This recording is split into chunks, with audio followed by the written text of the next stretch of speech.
आज की कहानी है रेचल और निक्की की। रेचल बहुत खुश थी कि वो निक्की से शादी करने वाली है, लेकिन जैसे ही वो निक्की के परिवार से मिलती है, उसकी खुशी एक खौफनाक सपने में बदल जाती है। इस परिवार के बड़े बड़े महलों के पीछे एक ऐसा काला सच छुपा है जो किसी की भी रूह कपा दे। ये कोई मामूली परिवार नहीं, बल्कि शैतान के पुजारी हैं और रेचल उनके लिए सिर्फ एक बहू नहीं, बल्कि वो उनकी कुर्बानी देने वाले हैं। लेकिन रुकिए, जैसे ही रेचल अपनी जान बचाने के लिए लड़ती है, उसके सामने एक ऐसा गहरा राज खुलता है जिसके बाद प्यार और दुश्मनी के सारे मायने बदल जाते हैं। क्या रेचल इस मौत के खेल से बच पाएगी, और क्या है वो राज जिसने रेचल की दुनिया ही पलट दी? जानने के लिए देखिए आज की कहानी, जो है हाल ही में नेटफ्लिक्स पे रिलीज हुई एक हॉरर थ्रिलर टेलीविजन सीरीज जिसका नाम है something very bad is going to happen. End तक देखना, बहुत मजा आएगा।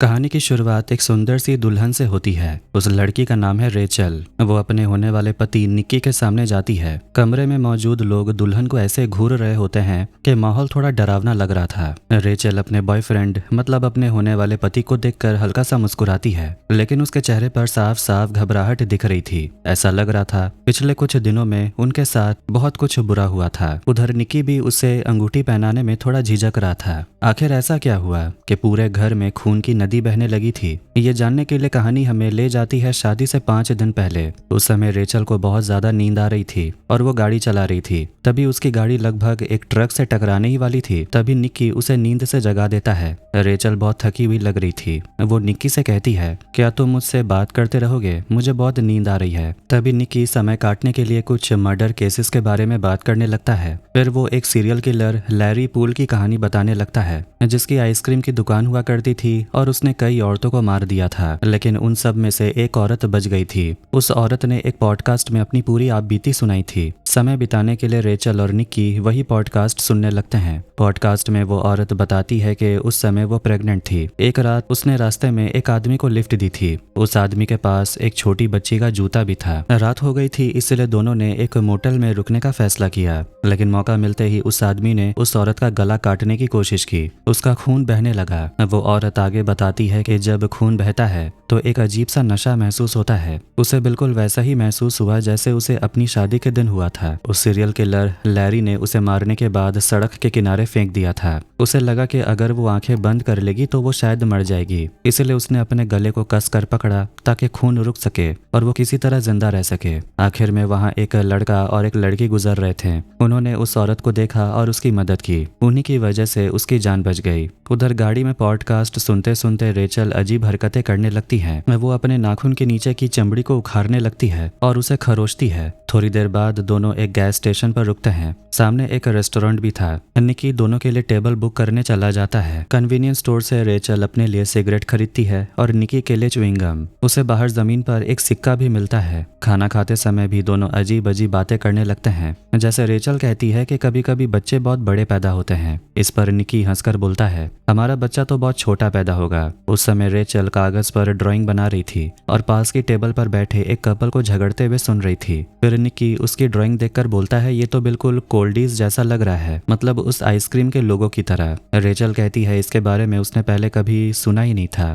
फिर वो निक्की से पूछती है, क्या मैंने तुम्हें अपनी डैड की गर्लफ्रेंड के बारे में बताया? उनकी एक बेटी है कैथी। कैथी जब 4 साल की थी तब उसे अपनी पिछली जिंदगी याद थी। वो अपने लेट हस्बैंड के बारे में बातें करती थी। वो कहती थी कि उसका पति बच्चों को बचाने के लिए समुद्र की लहरों में कूद गया था और वहीं डूबकर मर गया। निक्की को लगता है कि ये सिर्फ इमेजिनेशन है, लेकिन रेचल को लगता है कि बच्चे इस दुनिया के साथ साथ किसी और डायमेंशन को भी देख सकते हैं। शायद वो भविष्य भी देख सकते हैं। उसका कहना था कि बच्चों में कुछ खास बात होती है जो उसे बिल्कुल नहीं पसंद, इसलिए वो नहीं चाहती कि उसका बच्चा भी ऐसा हो। वो कहती है कि बच्चे कभी कभी बहुत डरावने हो सकते हैं। इसी बीच रेचल का ध्यान फिर से उस कपल पर चला जाता है जो झगड़ रहे होते हैं। वो अपने गायब हुए कुत्ते के बारे में बात कर रहे थे। फिर रेचल बताती है कि पिछले 7-8 महीने उसके लिए काफी अच्छे रहे हैं, लेकिन निक्की का कुछ और ही प्लान था। वो रेचल से कहता है कि वो जल्दी शादी करना चाहता है। उसका कहना था कि जंगल के बीच नेचर के पास उसका एक घर है, वहीं एक छोटी सी पार्टी रखेंगे और वहीं शादी कर लेंगे। वो कहता है वहाँ किसी तरह की बेकार भागदौड़ नहीं होगी, बाहर बर्फ गिर रही होगी और वो फ्लाइट से नहीं जाएंगे बल्कि ड्राइव करके वहाँ पहुंचेंगे। ये सुनकर रेचल तुरंत शादी के लिए मान जाती है। तब निक्की निक्की उसे भरोसा दिलाता है कि उनका बच्चा कोई भूतिया बच्चा नहीं होगा बल्कि एक सुपर हीरो होगा।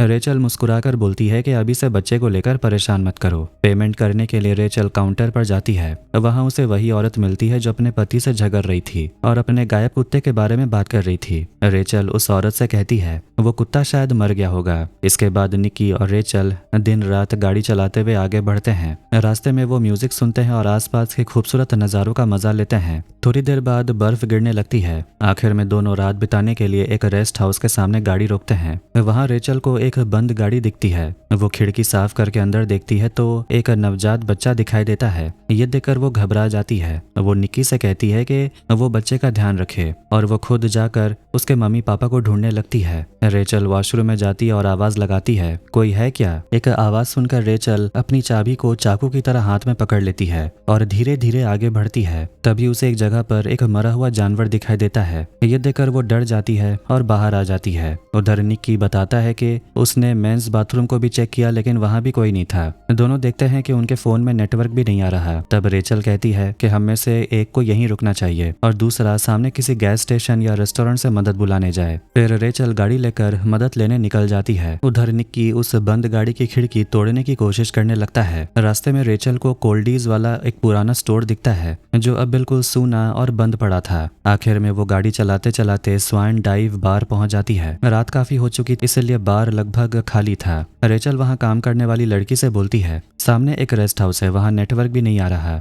और मेरा बॉयफ्रेंड निक्की वही है। हमें एक छोटी बच्ची मिली लेकिन उसके मम्मी पापा का कोई पता नहीं, शायद उनके साथ कुछ बुरा हुआ है। क्या तुम यहाँ अकेली हो? लेकिन वो लड़की कुछ नहीं बोलती। तब रेचल उसके नेम टैग को देखकर बोलती है बेंजामिन, क्या तुम पुलिस को फोन कर सकती हो? असल में बेंजामिन लड़के का नाम होता है। तभी वो लड़की सफाई देते हुए बोलती है कि ये शर्ट असल में उससे पहले काम करने वाले लड़के की थी जिसने खुद को खत्म कर लिया। उसे अभी तक अपना नेम टैग नहीं मिला इसीलिए वो उसी शर्ट से काम चला रही है। फिर रेचल उसे पूछती है क्या तुम प्लीज पुलिस को कॉल कर दोगी? लड़की कॉल करने अंदर चली जाती है। इसी बीच रेचल टॉयलेट जाने लगती है। वहाँ उसे अजीब सी आवाज सुनाई देती है जैसे बाथरूम में कोई घुसा हो, लेकिन जब वो बाहर देखती है तो वहाँ कोई नहीं था। फिर वो वापस उस लड़की के पास आती है जो पुलिस को कॉल कर रही थी। तभी वहाँ एक लंबा चौड़ा अजीब और डरावना आदमी दिखाई देता है। वो धीरे धीरे रेचल की तरफ बढ़ने लगता है। डर के मारे रेचल अपनी चाबी कस कर पकड़ लेती है। जैसे ही वो आदमी उसके पास आता है रेचल उसकी तरफ चाबी से वार कर देती है, लेकिन वो आदमी कोई रिएक्शन देता ही नहीं। वो आराम से चाबी निकाल कर रेचल को वापस दे देता है।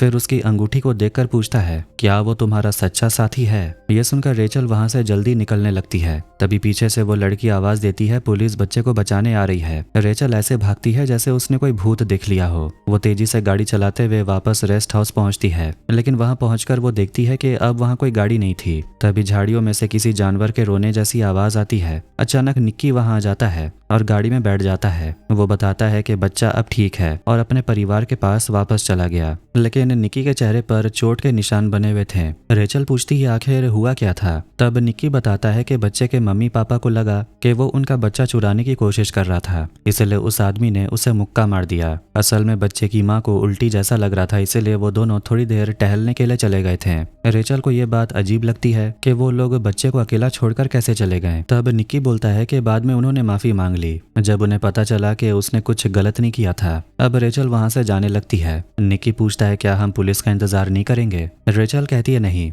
यहाँ से निकलते हैं। अब निक्की गाड़ी चला रहा था और रेचल अपनी नजर घुमाकर स्वान डाइव बार की तरफ देखती है जहाँ वो पहले रुकी थी। आखिर में निक्की अपने घर पहुंच जाता है। गेट खोलने के लिए कोड था निक्की का जन्मदिन। असल में घर काफी बड़ा था। रेचल ताना मारते हुए बोलती है तो ये तुम्हारा छोटा सा घर है? ये तो छोटा बिल्कुल भी नहीं लगता। तभी रेचल को एक अजीब सी आवाज सुनाई देती है जैसे कोई औरत चीख रही हो, लेकिन वो उसे नजरअंदाज करके अंदर चली जाती है। अंदर का नजारा देखकर रेचल के होश उड़ जाते हैं। घर बहुत बड़ा था और वहाँ एक बड़ा सा फैमिली फोटो लगा था और कई कुत्तों को स्टफ करके रखा गया था। असल में जब परिवार के कुत्ते मर जाते हैं तो उनके साथ यही किया जाता है। रेचल कुत्तों को सामने से देखने लगती है, लेकिन निक्की उसे रोक देता है। वो कहता है कि हम मानते हैं कि मौत के बाद इनकी आंखों में देखना बुरी बात होती है। रेचल कहती है लेकिन मैंने तो देख लिया, तो क्या मुझे सजा मिलेगी? निक्की मुस्कुराकर बोलता है वो तो वक्त ही बताएगा। फिर रेचल उस फैमिली फोटो को ध्यान से देखती है और गौर करती है कि उसमें एक कुर्सी खाली थी। वो पूछती है, क्या ये खाली कुर्सी मेरे लिए है? क्या तुम्हारे भाई की पिछली बीवी की जगह नई बीवी को पेंट कर दिया? निक्की मुस्कुराते हुए बोलता है, हाँ, मेरी सिस्टर ने ऐसा करने की मांग की थी। अब दोनों अपने कमरे में आते हैं और आराम करने लगते हैं। बिस्तर के ऊपर एक भालू रखा था। रेचल पूछती है, क्या ये भी तुम्हारा पालतू था? निक्की कहता है, नहीं, असल में मेरी परदादी एलिजाबेथ की जान एक भालू ने ली थी और बदला लेने के चक्कर में मेरे परदादा भी मारे गए थे। रेचल थोड़े रोमांटिक अंदाज में पूछती है, क्या तुम भी मेरे लिए ऐसा करोगे? फिर दोनों रोमांटिक होने लगते हैं। इसके बाद रेचल बर्फ लाने के लिए चली जाती है ताकि निक्की के चेहरे पर लगा सके। उधर निक्की गाड़ी से सामान निकालने चला जाता है और रेचल को किचन का रास्ता बता देता है। रेचल किचन की तरफ जा रही थी। अंदर से भाई बहन की आवाजें आ रही थी। जब वो अंदर देखती है तो वहाँ निक्की का बड़ा भाई जूल्स, उसकी पत्नी नेल और निक्की की बहन पोर्शिया आपस में बात कर रहे थे। पोर्शिया रेचल को देखकर हैरान रह जाती है, फिर खुशी से उसे गले लगाती है और शादी की शुभकामनाएं देती है। वो कहती है, आओ परिवार से मिलो। फिर पोर्शिया हंसकर कहती है, हमें तो लगा था कि तुम हमसे छिप रही हो। तुम पिछले बार भी ट्रिप पर नहीं आई थी। तुम्हारी और निक्की की लव स्टोरी तो काफी रोमांटिक है। नेल रेचल को ड्रिंक देती है। पोर्शिया रेचल की अंगूठी देकर बहुत खुश होती है। फिर नेल पूछती है, निक्की कहाँ है? रेचल बताती है, वो गाड़ी से सामान निकालने गया है। हम अभी अभी यहाँ पहुंचे हैं। असल में मैं यहाँ बर्फ ढूंढने आई थी क्योंकि आधे समय निक्की के चेहरे पर किसी ने मुक्का मार दिया। ये सुनकर तीनों हैरान रह जाते हैं और पूछते हैं, आखिर हुआ क्या था? रेचल कहती है, कहानी थोड़ी लंबी है, लेकिन उन तीनों को भी कौन सा ट्रेन पकड़ना था। तब रेचल उन्हें बताती है कि रास्ते में उन्हें एक लावारिस छोटा बच्चा एक गाड़ी के अंदर मिला था। वो और निक्की मदद मांगने के लिए सामने वाले बार में गए थे और वहाँ उसे एक डरावना आदमी मिला था। ये सुनकर पोर्शिया कहती है, कहीं वो सॉरी मैन तो नहीं था? नेल तुरंत उसे चुप करा देती है। फिर पोर्शिया बताने लगती है कि इस जंगल में एक शैतान घूमता है। ये सुनते ही जूल्स और नेल अपने कमरे में चले जाते हैं। पोर्शिया वहाँ बैठकर एक डरावनी कहानी सुनाने लगती है। वो बताती है कि उस दिन भी बहुत ठंड थी और 8 साल का जूल्स जंगल में भाग गया था। अंधेरा हो रहा था और जूल्स जंगल में बिल्कुल अकेला था। लेकिन बात अब डरावनी हो जाती है जब तुम्हें पता चले कि तुम जंगल में अकेले नहीं हो, बल्कि तुम्हारे साथ कोई और भी है। जूल्स को जंगल में एक औरत की चीख सुनाई देती है। वो उस आवाज की तरफ दौड़ता है। आवाज और तेज हो जाती है और तभी उसके सामने आता है सॉरी मैन। उसके लंबे गंदे नाखून थे और उसका मुंह अजीब तरह से खुला हुआ था। ऐसा लग रहा था जैसे वो हंस रहा हो, लेकिन असल में वो रो रहा था।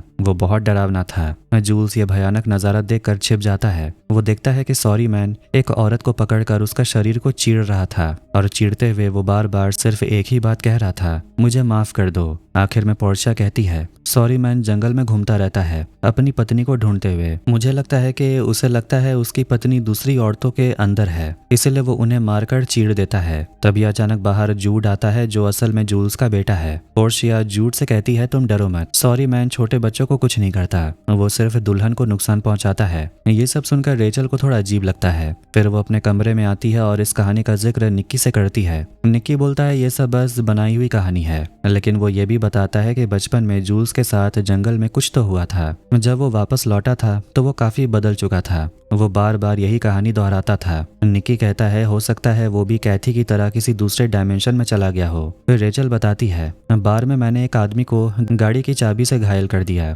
वो बहुत डरावना था। इसके बाद रेचल घबराते हुए बोलती है, मुझे ऐसा लग रहा है जैसे ये सब पहले भी हो चुका है, लेकिन अब मुझे बहुत डर लग रहा है, जैसे कोई बड़ी अनहोनी होने वाली है और ये डर बढ़ता ही जा रहा है। निक्की उसे संभालने की कोशिश करता है। तब वो पूछती है, पोर्शिया को कैसे पता चला कि मुझे प्लेन से डर लगता है? निक्की बताता है, क्योंकि हमारी पहली मुलाकात के बारे में मैंने उसे बता दिया था। इसके बाद दोनों वहाँ थोड़ा रोमांटिक होने लगते हैं। रेचल कहती है कि वो एक चीज करना चाहती है जिसके बारे में उन्होंने पहले बात की थी। फिर निक्की उसे एक बड़े से संदूक में बंद कर देता है। इसके बाद दोनों एक दूसरे के करीब आ जाते हैं। रात में अचानक रेचल की नींद खुल जाती है। उसके नाक से खून बह रहा था। तभी उसे कुछ आहट सुनाई देती है, जैसे कोई दरवाजा खोलने की कोशिश कर रहा हो। वो दरवाजा खोलती है और बाहर देखती है। ऐसा लगता है जैसे बाहर कोई बच्चा खड़ा हो। फिर वो देखती है कि मेन डोर भी खुला हुआ था। बाहर तेज हवा चल रही होती है, इसलिए रेचल दरवाजा बंद कर देती है, लेकिन उसे ऐसा लग रहा था जैसे आधी रात में कोई घर के अंदर आया था। वो अंदर आती है और वहाँ निक्की की माँ विक्टोरिया को देखती है। अंधेरे कमरे में विक्टोरिया रेचल का हाथ पकड़ लेती है और मुस्कुराकर बोलती है, अच्छा हुआ तुम आ गई। तभी निक्की के पिता डॉक्टर बोरिस कनिंघम वहाँ आते हैं और विक्टोरिया को अपने साथ ले जाते हैं। ये सब देखकर रेचल को थोड़ा अजीब लगता है। उसे ये भी अजीब लगता है कि वहाँ कुछ चिट्ठियाँ गिरी हुई थी। उसमें से एक चिट्ठी चिट्ठी रेचल के लिए थी। उसके अंदर उसका वेडिंग कार्ड रखा हुआ था और उसके पीछे लिखा था उससे शादी मत करना। तभी उस कार्ड पर रेचल की नाक से गिरता हुआ खून टपकने लगता है। अगली सुबह सब लोग ब्रेकफास्ट कर रहे होते हैं। रेचल भी परिवार के साथ आकर बैठ जाती है। विक्टोरिया बहुत खुश होती है कि निक्की और रेचल ने शादी करने का फैसला कर लिया। वो कहती है कि अपने बेटे को भी इस परंपरा को निभाते हुए देखकर उसे बहुत खुशी हो रही है। फिर विक्टोरिया बात करते करते बताने लगती है कि बचपन में निक्की कैसा हुआ करता था। दूसरी तरफ जूल्स और नेल अजीब तरीके से रेचल को घूरते ही जा रहे थे। तभी विक्टोरिया दोनों से कहती है कि शादी के बाद तुम दोनों एक दूसरे के शरीर से ज्यादा अपनी रूह को अहमियत देना। वो कहती है कि वक्त कभी नहीं रुकता और वक्त के साथ शरीर भी बदल जाता है। कई बार शरीर के साथ रिश्ते भी टूट जाते हैं क्योंकि आखिर में जीत हमेशा वक्त की होती है। इसलिए रिश्तों को बचाने के लिए छोटी छोटी कुर्बानियां देनी पड़ती हैं। वो आगे कहती है, आज का ये जाम सच्ची मोहब्बत के नाम। फिर वो रेचल से बोलती है, अब ये तुम्हारी जिम्मेदारी है कि तुम निक्की की रूह की हिफाजत करोगी। शादी दो आत्माओं का मिलन होता है और यही चीज दो लोगों को जोड़ कर रखती है। वो आगे कहती है, लेकिन अगर गलत साथी मिल जाए तो वो बिल्कुल वैसा ही होता है जैसे कोई जहाज गहरे समुद्र में डूब रहा हो, उसमें दम घुटने लगता है। ब्रेकफास्ट के बाद रेचल वो चिट्ठी निक्की को दिखाती है। निक्की पूछता है, क्या ये तुम्हारी दोस्त जेस हो सकती है, क्योंकि उसने तुम्हारे घर को आग लगाने की कोशिश की थी। रेचल कहती है, घर को नहीं खुद को। निक्की हैरानी से बोलता है, कैसे कैसे दोस्त है तुम्हारे। तब रेचल बोलती है, शायद ये लेटर तुम्हारी किसी एक्स गर्लफ्रेंड का हो या फिर नेल का। ये सुनकर निक्की थोड़ा गुस्सा हो जाता है। वो कहता है उसके परिवार से कोई भी ऐसा काम नहीं कर सकता। तब रेचल बोलती है, यहाँ सब लोग तुम्हें भगवान जैसा मानते हैं, जैसे तुम एकदम परफेक्ट हो। शायद उन्हें डर है कि मैं तुम्हें उनसे छीन लूंगी। निक्की बोलता है, तुमसे शादी करने का फैसला सिर्फ मेरा है, इसके अलावा कुछ भी ज्यादा मायने नहीं रखता। हमें इस लेटर के बारे में ज्यादा नहीं सोचना चाहिए। लेकिन रेचल सोच में पड़ जाती है। उसे विक्टोरिया की बातें याद आती हैं जब उसने कहा था कि उसे निक्की की रूह का ख्याल रखना होगा। वो निक्की से पूछती है, इसका क्या मतलब है। निक्की कहता है, मुझे भी नहीं पता। तभी रेचल देखती है कि अलमारी में उसकी वेडिंग ड्रेस नहीं है। वो कहती है, मेरी ड्रेस यहीं थी तुम्हारे सूट के पास। निक्की कहता है, तो मैं गाड़ी में एक बार चेक कर लेता हूँ। फिर वो रेचल को गले लगाकर शांत करता और बोलता है, फिक्र मत करो, ड्रेस मिल जाएगी। कुछ समय बाद रेचल घर में घूम रही होती है। तभी वहाँ नेल और डॉक्टर कनिंघम को आपस में बातें करते हुए सुनती है। डॉक्टर कनिंघम बोल रहे होते हैं, अगर निक्की को ये बात पता चल गई तो विक्टोरिया को बहुत बुरा लगेगा। हमें घर पर सब पर नजर रखनी होगी, खासकर दुल्हन पर। इस पर नेल बोलती है, ये आप मुझ पर छोड़ दीजिए। रेचल ये सब सुनकर वहां से जाने लगती है। तभी उसे जूड दिखाई देता है जो जमीन की तरफ देख रहा था। वो कहता है, यहाँ हर जगह खून है। तभी रेचल को याद आता है कि कल रात उसके नाक से खून बह रहा था, शायद वही खून गिरा हुआ होगा। लेकिन जूड डरते हुए कहने लगता है, सॉरी मैन आपको मार डालेगा, और वो अपने पापा को बुलाने लगता है। रेचल उसे रोककर बोलती है, सॉरी मैन असली नहीं है, वो बस एक कहानी है जो तुम्हारी आंटी ने तुम्हें डराने के लिए बनाई है। लेकिन जूड मानने को तैयार नहीं होता। तभी वहाँ उसके पापा जूल्स आते हैं और पूछते हैं क्या हुआ। जूड कहता है, आंटी ने सॉरी मैन को बुला लिया, अब वो सबको मार डालेगा। तब रेचल समझाती है, कल रात मेरा नोज ब्लीड हो रहा था, वही खून गिरा हुआ है। तब डॉक्टर कनिंघम अपने पोते जूड को संभालते हैं और उसे वहाँ से लेकर चले जाते हैं। जूल्स अपने बेटे से धीरे से बोलता है, इस बारे में तुम किसी से कुछ नहीं कहोगे। जूड पूछता है, लेकिन इसका क्या होगा। जूल्स कहता है, वो तुम्हारे अंकल निक्की से शादी करेगी, उसके बाद तुम चिंता मत करो। फिर जूड वहाँ से चला जाता है। जूल्स रेचल से पूछता है, क्या तुम निक्की के पापा को डॉक्टर कनिंघम बुलाती हो, क्योंकि डॉक्टर तो मैं भी हूँ। रेचल हंसते हुए पूछती है, तो क्या तुम चाहते हो कि मैं भी तुम्हें डॉक्टर कनिंघम बुलाऊं। जूल्स कहता है, बिल्कुल। फिर वो अजीब तरीके से मुस्कुराकर बोलता है, दुल्हन तो सफेद कपड़े पहनती है ना। इसके बाद रेचल अपनी वेडिंग ड्रेस के बारे में पोर्शिया, नेल और विक्टोरिया को बता रही होती है। विक्टोरिया कहती है, चिंता मत करो, हम कुछ न कुछ रास्ता निकाल लेंगे। तभी निक्की अंदर आता है। उसे गाड़ी में भी वेडिंग ड्रेस नहीं मिली। वो कहता है, शायद ड्रेस रास्ते में कहीं छूट गई है,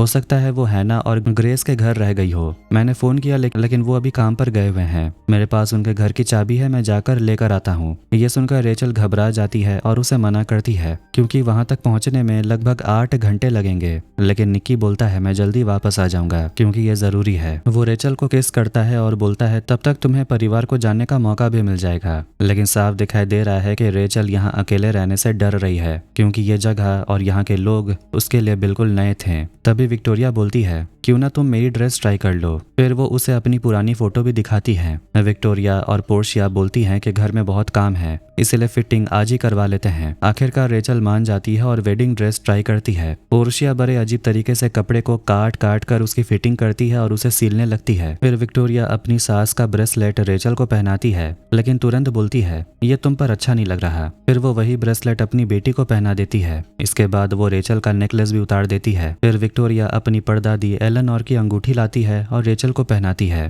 पुराना अंगूठी निकालते हुए रेचल बोलती है ये अंगूठी निक्की ने मुझे दी थी। विक्टोरिया कहती है शादी में वही अंगूठी पहनना जरूरी नहीं होता। इसके बाद तीनों रेचल को अजीब तरीके से देखते रहते हैं और कहते हैं अभी भी कुछ ठीक नहीं लग रहा। रेचल को बहुत घुटन महसूस होने लगती है। वो कहती है ये सब करने की क्या जरूरत, वैसे भी शादी में कम ही लोग आएंगे, कोई तो आने वाला है भी नहीं। तभी पोर्शिया कहती है शादी में करीब 100 लोग आने वाले हैं। ये सुनकर रेचल हैरान होती है और पूछती है इतने सारे लोग क्यों आ रहे हैं, क्या निकी को इस बारे में पता है। वो लोग बोलते हैं उसे नहीं पता। तब विक्टोरिया कहती है मुझे ये ड्रेस पसंद नहीं आ रही, अब हमें एक परफेक्ट नेकलेस ढूंढना पड़ेगा। रेचल बोलती है मैं अपना पुराना नेकलेस ही पहन लूंगी क्योंकि उसमें मेरी माँ की एंगेजमेंट रिंग है। तभी पोर्शिया उसके करीब आकर बोलती है घबराओ मत, सब कुछ बिल्कुल बढ़िया होगा। फिर पोर्शिया एक्साइटमेंट में शैंपेन की बोतल खोलने की कोशिश करती है, लेकिन उसका हाथ पीछे रखे आईने से टकरा जाता है जिससे आईना टूट जाता है और उसका एक बड़ा टुकड़ा पोर्शिया के हाथ में घुस जाता है। ये देखकर रेचल को बहुत बुरा लगता है, लेकिन नेल उसे बोलती है तुम यहीं रहो वरना तुम्हारी ड्रेस खराब हो जाएगी। फिर वो पोर्शिया को लेकर वॉशरूम में चली जाती है। वहीं दूसरी तरफ विक्टोरिया अपनी बेटी की परवाह किए बिना सिर्फ नेकलेस के बारे में ही बातें करते रहती है। वो बताती है मोती असली है या नकली, ये जानने के लिए उन्हें दांतों से रगड़ा जाता है। अगर मोती मुलायम लगे तो वो नकली है। फिर वो बताती है कि उसकी दादी की माँ को जिंदा दफना दिया गया था क्योंकि एक भयानक हादसा हो गया था। इसके बाद विक्टोरिया वो नेकलेस रेचल को देती और बोलती है ये तुम्हारे लिए खुशकिस्मती लेकर आएगा।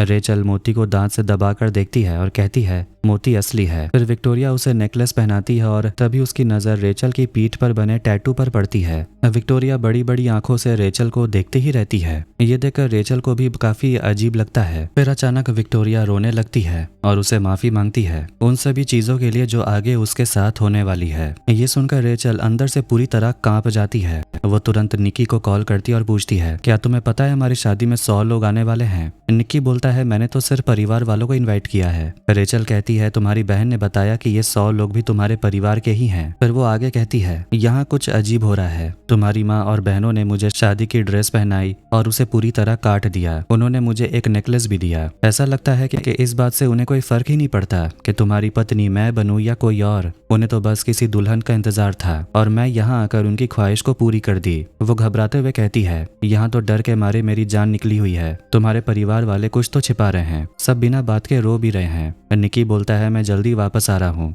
लेकिन तुम्हारी ड्रेस का क्या होगा। रेचल गुस्से में कहती है भाड़ में गई ड्रेस, तुम बस जल्दी वापस आओ। इसके बाद रेचल सिगरेट पीने के लिए खिड़की खोलती है। तभी उसे एक आवाज सुनाई देती है जैसे कहीं कोई मशीन या इंजन चालू हुआ हो। वो सामने जंगल की तरफ देखती है, फिर खिड़की बंद कर देती है। तभी उसे अपने ही बिस्तर के नीचे अपनी वेडिंग ड्रेस का कवर मिलता है। अब रेचल को कुछ भी समझ नहीं आ रहा था। तभी उसे बाहर से कुछ आवाजें सुनाई देती है। वो बाहर आती है और पोर्शिया के एक दरवाजे के सामने अपनी वेडिंग ड्रेस का एक टुकड़ा पाती है। फिर वो जूल्स वाले कमरे में जाती है जहाँ बहुत सारा सामान फैला हुआ था। वहाँ उसे किताब मिलता है practice of supernatural ritual. Rachel किताब खोलकर देखने लगती है। तभी उसे फिर कोई आवाज सुनाई देती है। वो बाहर देखती है, उसे एक कुत्ता दिखाई देता है। उसी समय नेल और पोर्शिया को आते देखकर वो छिप जाती है। तभी रेचल उसी कमरे में वापस आती है जहाँ उसने ड्रेस ट्राई की थी और वहाँ अपनी नई अंगूठी उतार कर अपनी पुरानी अंगूठी पहन लेती है। तभी उसका फोन बजने लगता है। जैसे ही वो फोन उठाने के लिए बाहर आती है, सामने डॉक्टर कनिंघम खड़े होते हैं। वो पूछते हैं तुम विक्टोरिया की ड्रेस में क्या कर रही हो। रेचल घबराकर बोलती है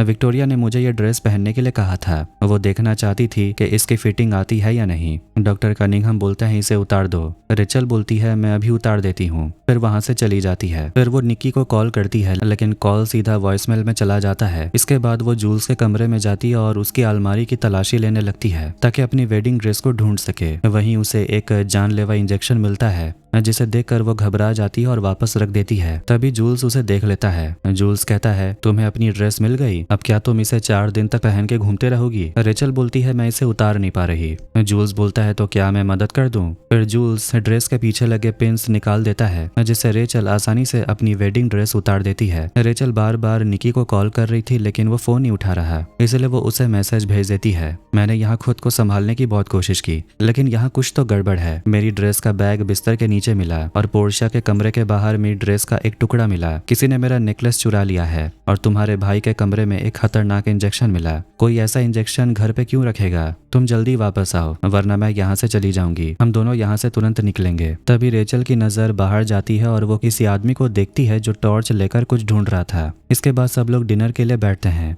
रेचल उस मशीन जैसी आवाज के बारे में पूछती है। विक्टोरिया बोलती है, पड़ोसी लोग बर्फ निकालते हैं, इसलिए ऐसी आवाज दिन भर आते रहती है। तुम्हें कोई परेशानी है? तुम खा क्यों नहीं रही हो? भूख नहीं है क्या? लेकिन सब लोग उसे ही अजीब तरीके से देख रहे थे, इसलिए रेचल फोन का बहाना बनाकर बाहर चली जाती है। वो देखती है कि निक्की को उसका कोई भी मैसेज डिलीवर हुआ ही नहीं था। वो उसे फिर से कॉल करती है और फ्लैश लाइट ऑन करके घर से बाहर जंगल की तरफ चल पड़ती है। उसे मशीन की हल्की सी आवाज सुनाई देती है। तभी उसकी नजर एक रस्सी पर पड़ती है। वो देखती है कि एक पुतला पेड़ से लटका हुआ है और उस पर वही वेडिंग ड्रेस पहनाई गई है। फिर उसे मशीन की आवाज सुनाई देती है। रेचल भागते हुए मशीन रूम की तरफ जाती है। वो देखती है कि डॉक्टर कनिंघम मिट्टी खोद रहे हैं। यह देखकर वो डर जाती और भागने लगती है। तभी वहां निक्की पहुंच जाता है। रेचल घबरा कर कार में बैठती है और निक्की से बोलती है, ये लोग हमारी शादी नहीं होने देंगे। शायद ये किसी शैतान को मेरी कुर्बानी देना चाहते हैं। मुझे लगता है तुम्हारे पापा ही सॉरी मैन है और वो जंगल में कब्र खोद रहे हैं, शायद मुझे दफनाने के लिए। हमें अभी यहाँ से निकलना होगा। निक्की बोलता है, मुझे समझने का मौका तो दो, मैं अभी यहाँ आ गया हूँ, मैं सब कुछ संभाल लूंगा। इतने में परिवार के बाकी लोग भी वहाँ आने लगते हैं। निक्की बोलता है, मैं कार की चाबी यहीं छोड़ रहा हूँ, अगर तुम्हें लगे कि कुछ गलत है तुम भाग जाना, लेकिन मुझे उनसे बात तो करने दो। वो बाहर जाता है और अपने परिवार से बात करता है। इसके बाद सब लोग बैठते हैं। तब डॉक्टर कनिंघम सच बताते हैं, विक्टोरिया को ब्रेन ट्यूमर है और वो मरने वाली है। कई महीनों से परिवार ये सोच रहा था कि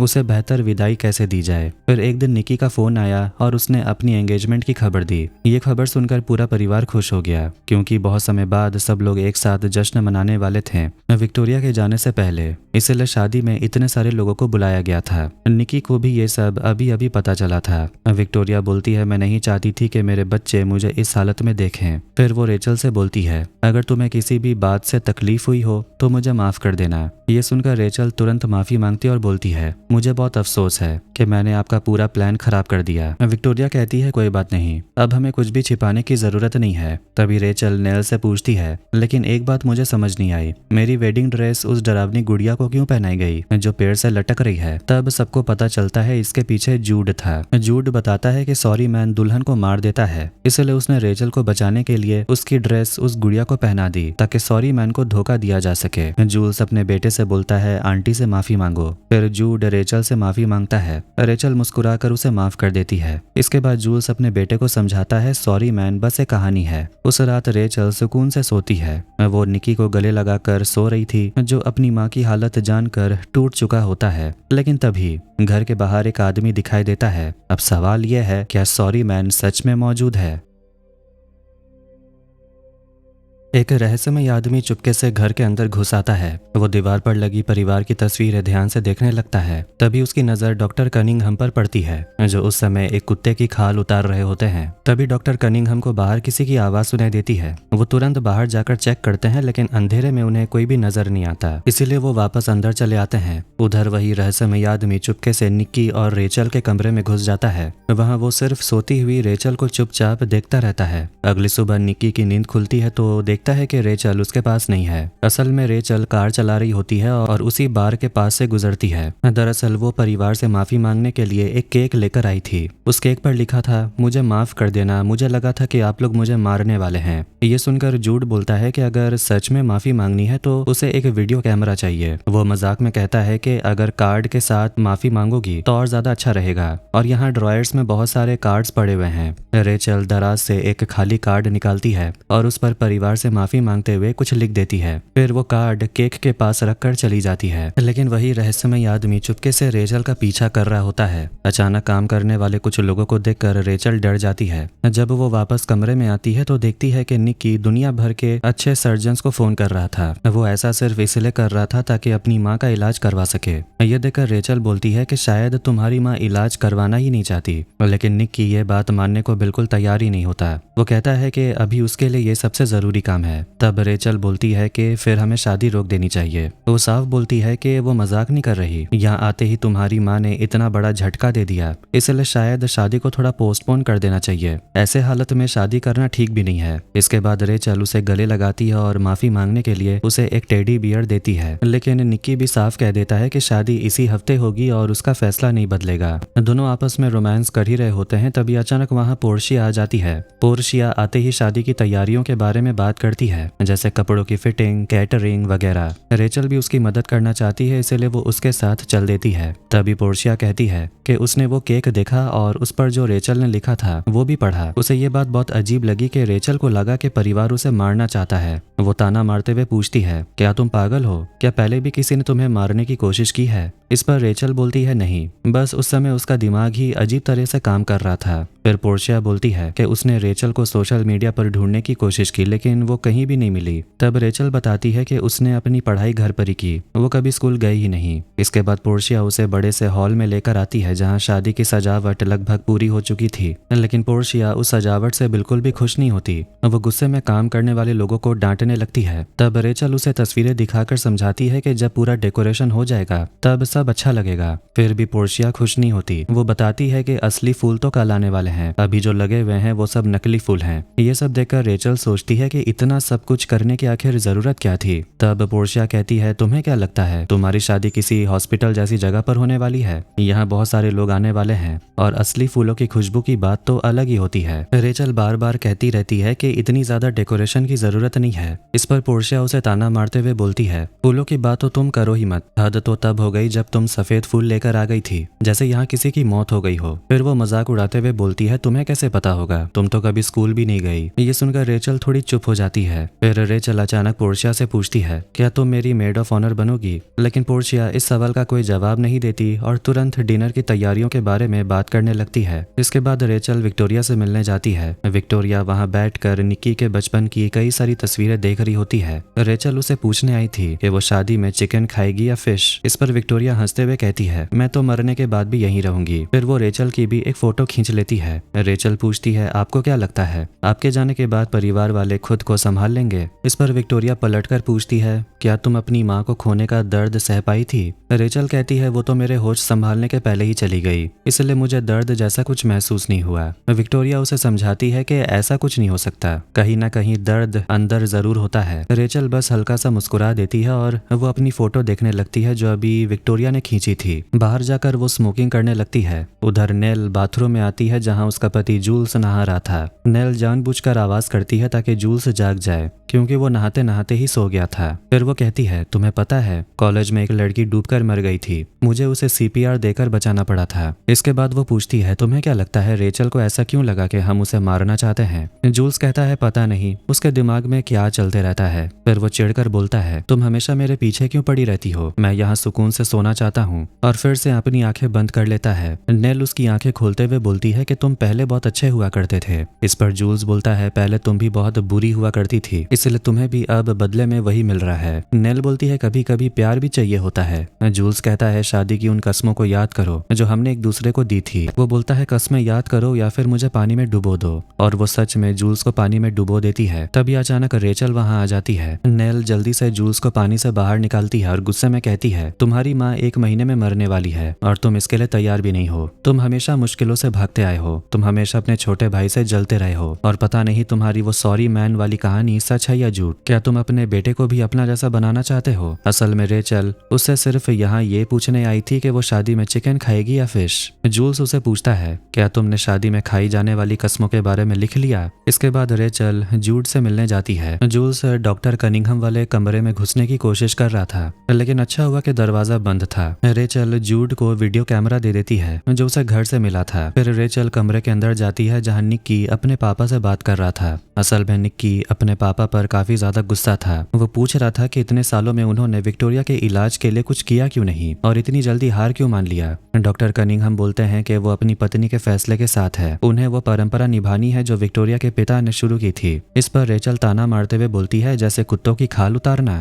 तब डॉक्टर कनिंघम बताते हैं कि विक्टोरिया ने अपने ट्यूमर की बात इसलिए छिपा कर रखी ताकि तुम दोनों की शादी अच्छे से हो सके। विक्टोरिया की आखिरी इच्छा यही थी कि मरने से पहले पूरा परिवार एक छत के नीचे इकट्ठा हो और आखिरी बार साथ में जश्न मनाए। वो कहते हैं कि तुम दोनों उसकी ये आखिरी इच्छा खराब नहीं कर सकते। निकी फिर गुस्से में वहां से चला जाता है। इसके बाद रेचल बोलती है कि उसे फैमिली मीटिंग करनी है। सबके सामने रेचल बोलती है कि यह शादी सिर्फ विक्टोरिया की आखिरी इच्छा की वजह से हो रही है। पूरा परिवार इसके लिए बहुत कोशिश कर रहा है, लेकिन सच कहे तो ये सब कुछ सही नहीं है। या तो हमें कोई दूसरा रास्ता ढूंढना चाहिए या फिर शादी को कैंसिल कर देना चाहिए। ये सुनकर सब लोग थोड़ा चौंक जाते हैं। रेचल कहती है जो होने वाला है उसके लिए हमें अभी से तैयार रहना चाहिए, इसलिए शादी से पहले हर किसी को अपने दिल की बात कह देनी चाहिए ताकि बाद में कोई झगड़ा या पछतावा ना रहे। जूल्स मजाक उड़ाते हुए पूछता है तो क्या तुम यहाँ फैमिली थेरेपी कराने बैठी हो? बुरा मत मानना, लेकिन तुम अभी भी हमारे लिए अजनबी हो। रेचल जवाब देती है लेकिन थेरेपिस्ट भी तो अजनबी ही होते हैं। तब निक्की बताता है वैसे भी रेचल एक बिहेवियरल साइकोलॉजिस्ट है। जूल्स बदतमीजी से पूछता है क्या तुमने कभी अपने ही बिहेवियर को स्टडी किया? निक्की उसे शांत कराता है। फिर रेचल जूल्स से पूछती है क्या वो अपनी माँ से कुछ कहना चाहता है इससे पहले कि देर हो जाए। जूल्स मना कर देता है। ये सुनकर विक्टोरिया थोड़ी उदास हो जाती है। बाकी परिवार के पास भी कहने के लिए कुछ खास नहीं होता और वहाँ एकदम सन्नाटा सा छा जाता है। तब रेचल बोलती है क्यों ना सब लोग पहले अकेले बैठकर सोच लें कि उन्हें क्या कहना है, फिर बाद में सब इकट्ठा होकर बात करेंगे। उधर जूड कैमरा लेकर सबकी रिकॉर्डिंग करने लगता है। नेल बोलती है तुम्हें यहाँ आए सिर्फ 2 दिन हुए हैं और सब वही कर रहे हैं जो तुम चाहती हो। जब रेचल कुछ नहीं बोलती तो नेल बोलती है लगता है तुम्हें तारीफ सुनकर खुशी नहीं होती। रेचल जवाब देती है इसमें खुश होने वाली कौन सी बात है, मैं फ्यूनरल जैसी शादी करके खुश क्यों होंगी। फिर वो बोलती है पता नहीं क्यों, लेकिन जब से मैं यहाँ आई हूँ मुझे लग रहा है कि कुछ बहुत गलत होने वाला है। नेल पूछती है जैसे विक्टोरिया का मरना। रेचल बोलती है नहीं,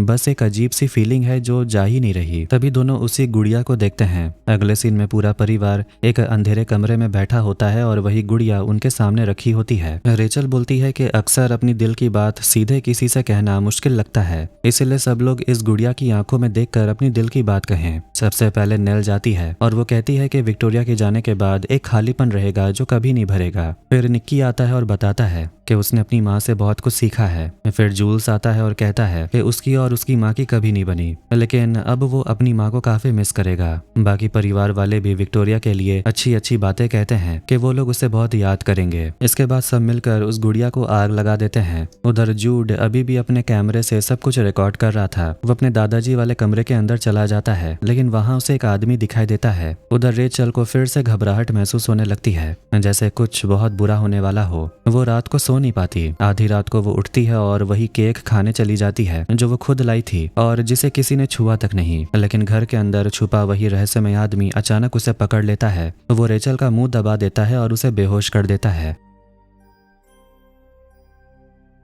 जूड बाहर से आवाजें सुन रहा होता है, इसलिए वो भी दरवाजा खोलकर बाहर आ जाता है। वो देखता है कि रेचल अपने कमरे में नहीं है। वो तुरंत अपने पापा को नींद से जगाता है और उन्हें सॉरी मैन के बारे में बताता है। वो कहता है मैंने उसे देखा था, वो यही है। फिर वो उन्हें वीडियो दिखाता है। जूल्स उस आदमी का चेहरा देखकर हैरान रह जाता है। इसके बाद एक कैमरे के रिकॉर्डिंग के जरिए साल 1997 दिखाया जाता है। अब हम रेचल के मम्मी पापा जय और एलेक्सेंड्रा को देखते हैं। दोनों अपनी शादी की तैयारी कर रहे थे और उसी रेस्ट रूम में रुके थे जहाँ कभी रेचल और निक्की रुके थे। उसी समय एलेक्सेंड्रा प्रेग्नेंट थी और वो अपने होने वाली बेटी का नाम रेचल रखने का फैसला करती है। जे पूछता है क्या तुम अपनी बेटी से कुछ कहना चाहती हो? तब एलेक्सेंड्रा अपनी बेटी के लिए, जो अभी इस दुनिया में आई भी नहीं है, 2 सलाह देती है। पहली, कभी वैन चलाने वाले आदमी पर भरोसा मत करना, और दूसरी, हमेशा अपनी दिल की बात मानना। उसी समय वो लोग स्वान डाइव बार के सामने से गुजरते हैं और उन्हें कोल्डीज नाम की एक दुकान मिलती है। वहाँ दोनों आइसक्रीम खाने के लिए रुक जाते हैं। तभी एक डरावना दुकानदार उनसे पूछता है आपको क्या चाहिए। पता चलता है कि उस दुकानदार का नाम लैरी पूल था।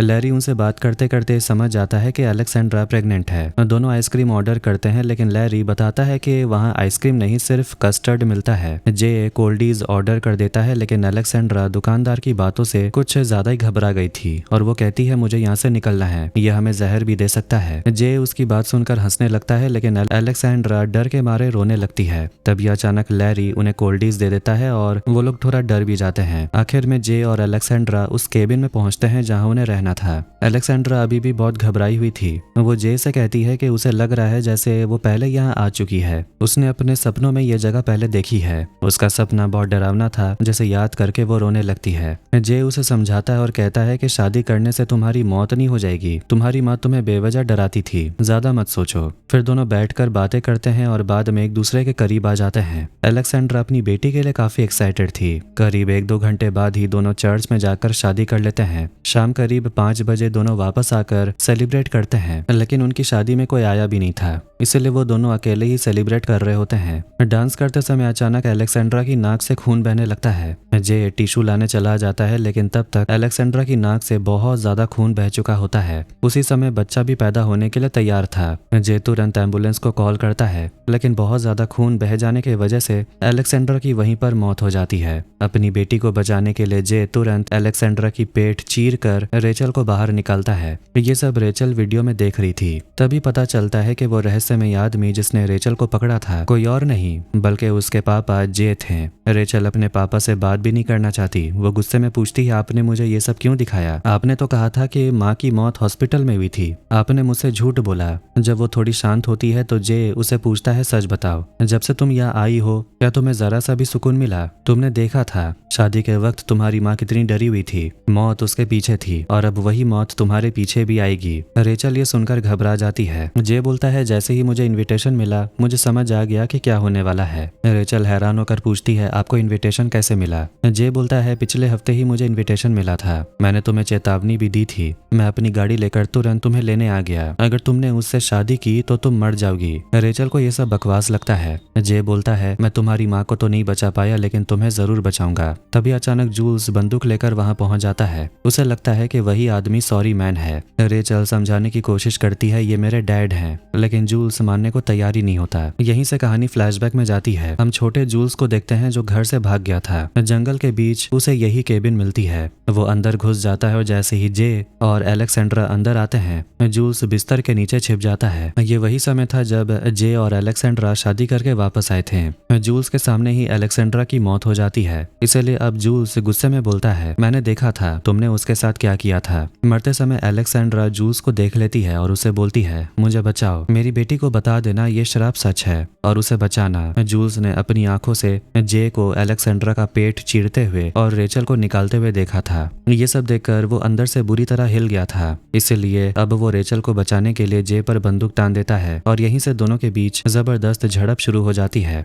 रेचल वहां से भाग निकलती है और सीधे स्वान डाइव बार पहुंचती है। वहां उसकी मुलाकात उसी आदमी से होती है जिस पर उसने पहले हमला किया था। उस आदमी को रेचल और उसके मम्मी पापा के बारे में सब पता था। वो कहता है कि तुम पर मेरा एक उधार है, यहाँ बैठो, सोचो कौन सा उधार है। जैसे ही रेचल कुर्सी पर बैठती है वो आदमी अचानक उसके पैर में फोर्क घुसा देता और बोलता है अब हिसाब बराबर हुआ, तुमने तो मुझसे कभी माफी मांगी ही नहीं। फिर वो फोर्क निकाल कर आराम से अपना ड्रिंक पीने लगता है। इसके बाद वो कहानी सुनाने लगता है। वो कहता है एक समय की बात है, एक दूल्हा और एक दुल्हन एक दूसरे से बहुत प्यार करते थे, लेकिन उनकी शादी होने से पहले ही दूल्हे की एक दर्दनाक हादसे में मौत हो गई। दुल्हन रोने लगी और उसने मौत से गुहार लगाई कि उसके सोलमेट को वापस लौटा दे। मौत खुशी खुशी मान गई, लेकिन उसे सौदे का बहुत शौक था। उसने कहा मैं तुम्हारे दूल्हे को जिंदा कर दूंगी, लेकिन सिर्फ तब जब तुम्हें पूरा यकीन हो कि वही तुम्हारा सच्चा सोलमेट है। लेकिन मौत से सौदा करना आसान नहीं था। मौत ने उस दुल्हन के बच्चों को भी एक श्राप दे दिया। उस श्राप के मुताबिक उस परिवार में जो भी बच्चा पैदा होगा उसके पास 2 ही रास्ते होंगे, या तो वो शादी के लिए अपना सच्चा साथी चुने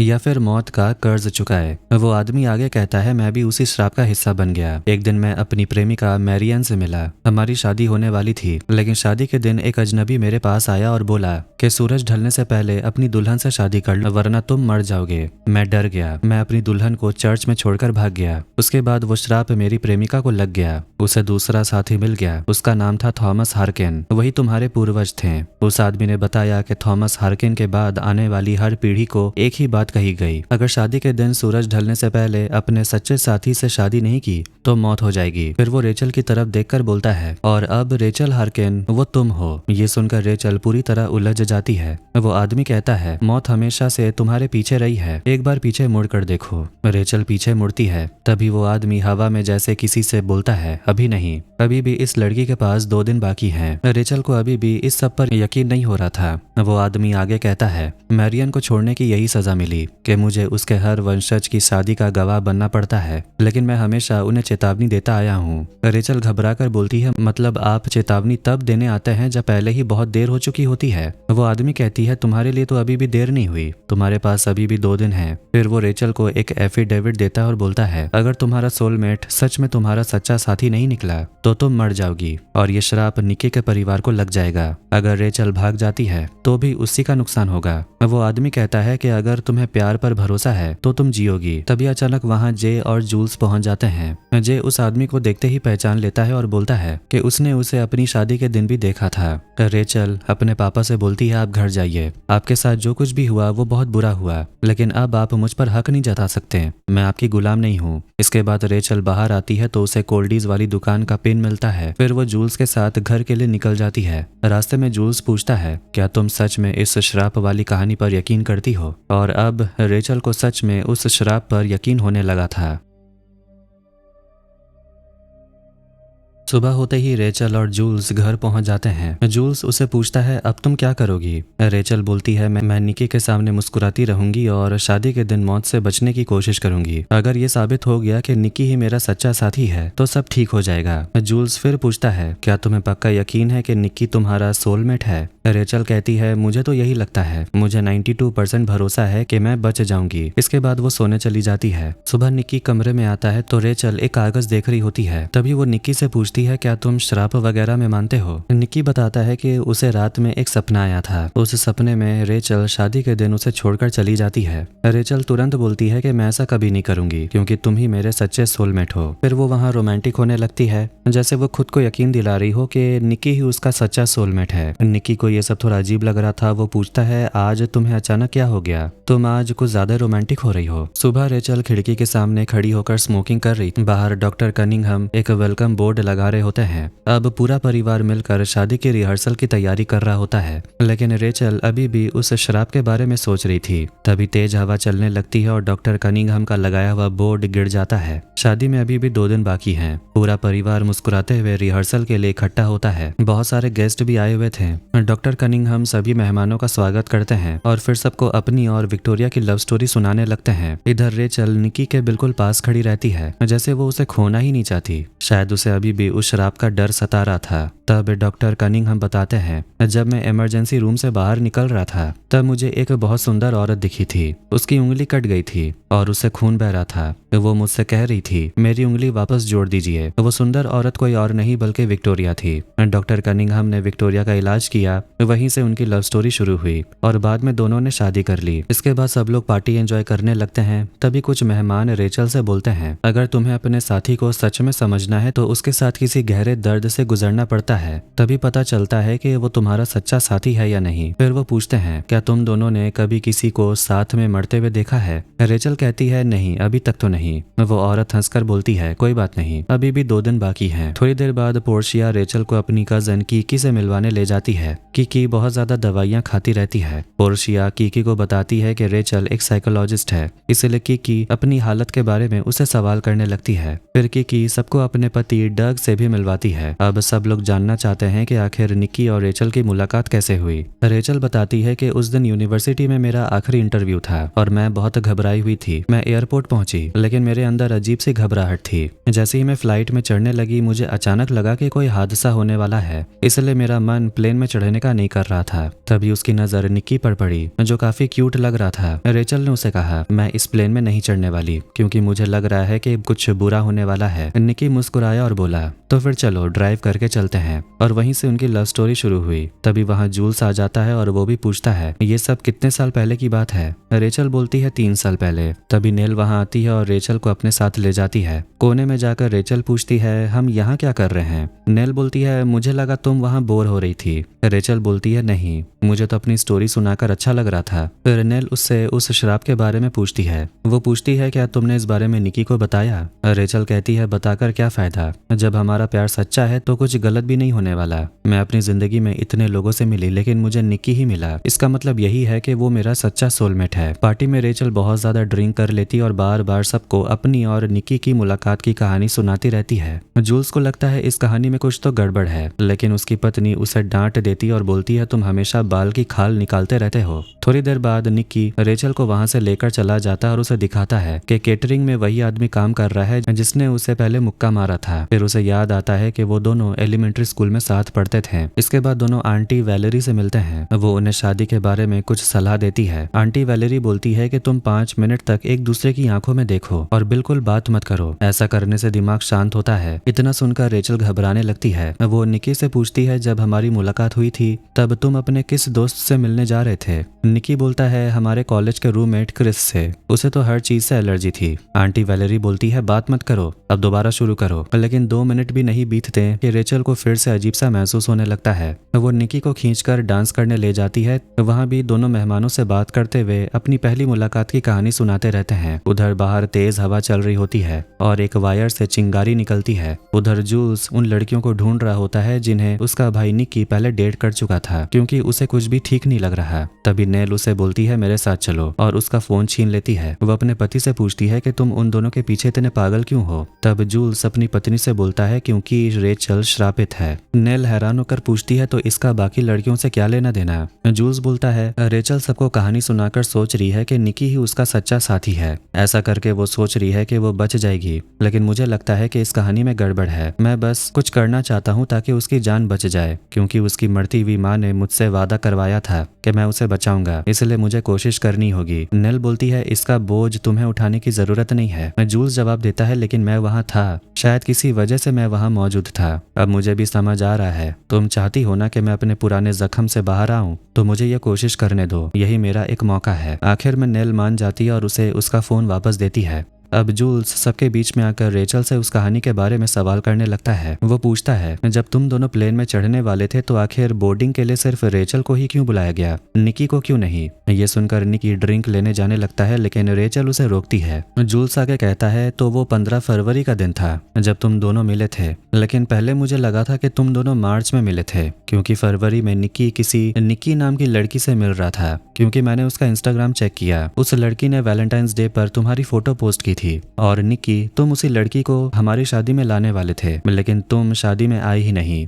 वो आगे कहता है, रेचल शिकागो जा रही थी, हमारी शादी कैलिफोर्निया में थी, और निक्की अपनी गर्लफ्रेंड के साथ ऑस्टिन में था। फिर जूल्स अपने भाई से कहता है, हो सकता है फ्लाइट में चढ़ने से पहले ही तुम्हारी गर्लफ्रेंड तुम्हें छोड़कर चली गई हो, इसलिए तुम हमारी शादी में अकेले आने से शर्म खा रहे थे। कुछ भी हो सकता था, तुम पूरे दिन एयरपोर्ट पर बैठे रहे, उदास होकर किसी का इंतजार करते हुए कि कोई आए और तुम्हें बचा ले, क्योंकि तुम 2 मिनट भी सिंगल नहीं रह सकते। तभी रेचल तुमसे मिली और तुम्हें एक मौका मिल गया। मुझे पहले लगा कि तुम्हें कोई बीमारी थी, इसलिए तुम हमारी शादी में नहीं आ सके, लेकिन सच ये है कि तुमने हमसे और रेचल से झूठ बोला कि तुम फ्लाइट लेने वाले थे। फिर जूल्स रेचल से बोलता है, ये तुम्हारा सच्चा साथी नहीं हो सकता, अब बताओ तुम्हें कितने प्रतिशत यकीन है? ये सुनकर गुस्से में निक्की अपने भाई से लड़ने लगता है। उधर बाहर तार से तेज चिंगारी निकलती है। उसी समय रेचल एक वेटर से टकरा जाती है और उसके ऊपर ड्रिंक गिर जाती है। तभी अचानक बिजली चली जाती है। बाद में जब रेचल ड्रिंक साफ करने आती है तो वो निक्की पर बहुत गुस्सा होती है। वो कहती है, तुमने हमारी पहली मुलाकात के बारे में सब कुछ झूठ बोला,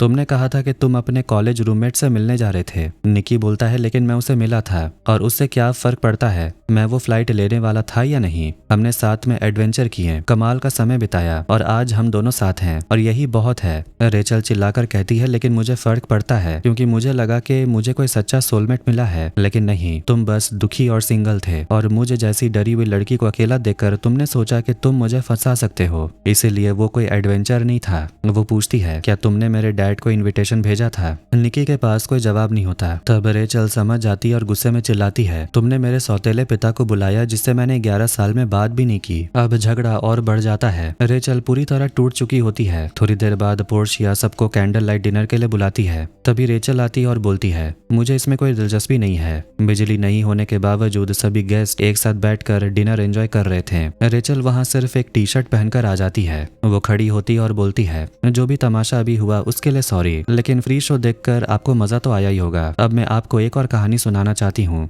बात यह है कि इस रविवार को मैं मरने वाली हूँ। मेरे परिवार पर एक खतरनाक श्राप है। अगर शादी के दिन शाम तक जिस आदमी से मैं शादी करूंगी वो मेरा सच्चा साथी ना निकला तो मैं मर जाऊंगी, और अगर मैं शादी से भाग गई तो ये श्राप दूल्हे के परिवार को लग जाएगा, यानी आप लोगों को। यह सुनकर विक्टोरिया सोचने लगती है कि इस लड़की को क्या हो गया। रेचल आगे कहती है, मेरी माँ के साथ भी यही हुआ था। वो भी शादी के दिन मर गई थी इसी जंगल के दूसरे घर में, और मुझे अभी हाल ही में पता चला कि मेरा जन्म भी यही हुआ था, जो काफी अजीब बात है। फिर वो कहती है, तो ये जाम तकदीर के नाम। ये कहकर वो बैठ जाती और निक्की से बोलती है, हमारा प्लेन तो क्रैश हो गया।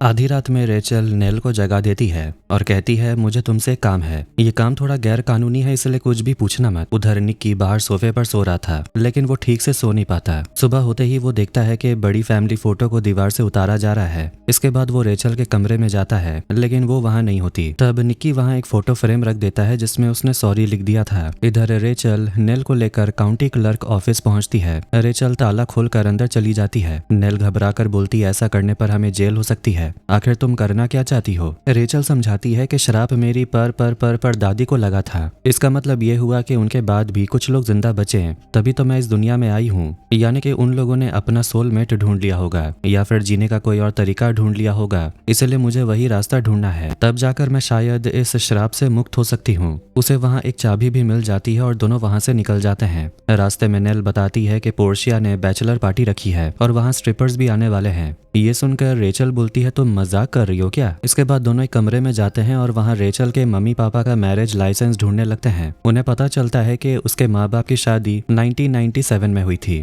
दोनों मिलकर रिकॉर्ड खंगालने लगते हैं। उधर निक्की रेचल को कॉल कर रहा होता है, लेकिन वो फोन नहीं उठाती। फिर वो किचन में जाकर अपने पापा से मिलता है। वहाँ उसे पता चलता है कि रेचल बाहर गई है और नेल भी उसके साथ है। शायद नेल उसे समझाकर वापस ले आए। निक्की बोलता है, मतलब मेरी एक्स गर्लफ्रेंड मेरी फियांसे को समझाएगी कि मैं झूठा इंसान नहीं हूँ। मतलब पता चलता है कि नेल निक्की की एक्स गर्लफ्रेंड रह चुकी है। रेचल अभी भी उसका कॉल नहीं उठा रही। तभी उसके पापा बोलते हैं, तैयार हो जाओ, हम लोग जाल बिछाने जंगल जा रहे हैं। वो अपने बेटे से बोलते हैं कि अगर कोई लड़की तुम्हारा फोन नहीं उठा रही तो उसे मनाना आसान नहीं होगा। तभी पता चलता है कि निक्की का बड़ा भाई जूल्स भी जाल बिछाने उनके साथ जाने वाला है। निक्की ये देखकर गुस्से में मना कर देता है। जूल्स समझाता है, मैं बस रेचल की मदद कर रहा था, ये जानने में कि तुम उसके सच्चे साथी हो या नहीं। तब डॉक्टर कनिंघम अपने बेटों से बोलते हैं, अभी ये सब करने का समय नहीं है। तुम्हारी माँ के जाने के बाद सब कुछ बदल जाएगा। उन्हीं की वजह से हम सब यहाँ हैं। जल्दी हमें कुछ बड़े फैसले लेने होंगे। फिलहाल मेरे साथ चलो। इधर ऑफिस में रेचल को अपने कुछ रिश्तेदारों के बारे में पता चलता है, जिनकी शादी भी 97 में हुई थी। उसे एक अजीब बात पता चलती है कि उसके परिवार के लगभग सभी लोगों की शादी इसी जगह हुई थी।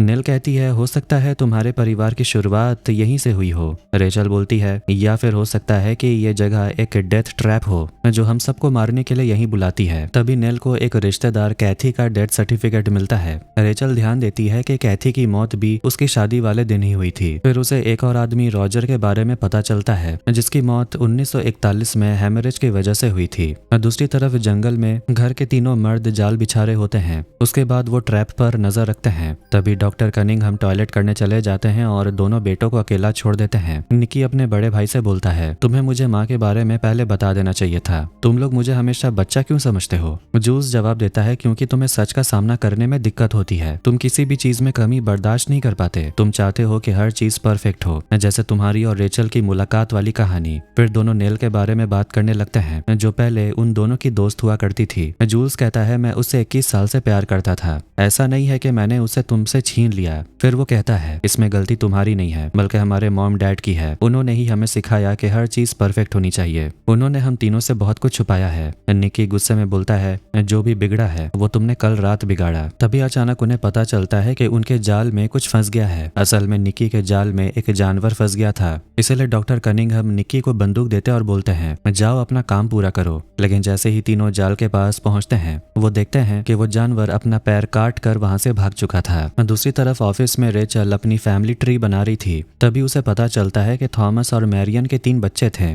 उनमें से 2 ने बिना शादी के बच्चे पैदा किए। तीसरी बेटी कैरी की शादी 27 अप्रैल 1870 को हुई थी और उसी दिन उसकी मौत भी हो गई। वजह थी हेमरेज। फिर वर्जीनिया हार्किन की शादी 1 नवंबर 1947 को हुई थी और उसकी मौत भी उसी दिन 1 नवंबर 1947 को हेमरेज से हो गई। इसके बाद रेचल देखती है कि उसके परिवार में कई लोगों ने शादी नहीं की, शायद इस शराब के वजह से। उसकी दादी ऑड्री भी बिना शादी किए ही यहीं रह रही थी, लेकिन उसकी बहन लॉरी इस शराब की वजह से मर गई। ठीक यही कैथी और रॉजर के साथ भी हुआ। दोनों शादी वाले दिन मर गए और अब रेचल की शादी भी कल होने वाली है। तभी नेल ध्यान देती है कि इन सभी डॉक्यूमेंट्स में गवाह के सिग्नेचर एक ही हैं। वो हैरान होकर बोलती है कि ये कैसे हो सकता है, यहाँ के सारे डॉक्यूमेंट्स कम से कम 200 साल पुराने हैं। रेचल बोलती है, ये वही आदमी है जिसकी वजह से मेरे खानदान को ये श्राप लगा, क्योंकि वो अपनी शादी से भाग गया था और अब उसे हर श्रापित शादी का गवाह बनना पड़ता है, जैसे उसे ये सजा दी गई हो। और ये बात उसने मुझे बताई। बाद में दोनों बाहर बैठकर स्मोकिंग करते हुए बात करते हैं। रेचल कहती है, अगर मैं शादी से भाग गई तो ये श्राप निकी के परिवार को लग जाएगा और उसके आने वाली नस्लों को भी इस श्राप का दर्द और अंजाम झेलना पड़ेगा।